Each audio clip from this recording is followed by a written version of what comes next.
আজকের হচ্ছে কচুর পাতা মাখা বানাবো।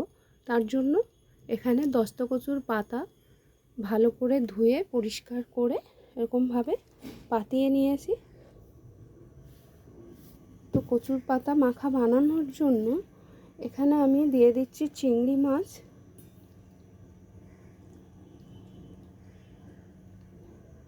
এখন আমি মুড়িয়ে পাতাটা বেঁধে নেব, নিয়ে আমি সিদ্ধ বসাবো।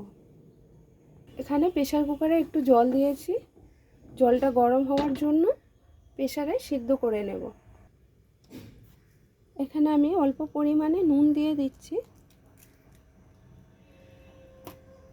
ঠিকঠাক সিদ্ধ হওয়ার জন্য। এখানে আমি পাতাটা সুতো দিয়ে বেঁধে দিয়েছি, জামা কাপড় সেলাই করা সুতো।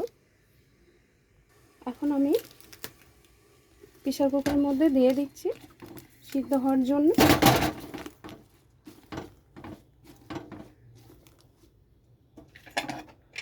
এখানে আমি সিটিটা লাগিয়ে দিচ্ছি, দিয়ে 4টে সিটি দেব। তো পাতাটা সিদ্ধ হয়ে গেছে, 4টে সিটি দিয়ে নামিয়ে নিয়েছি।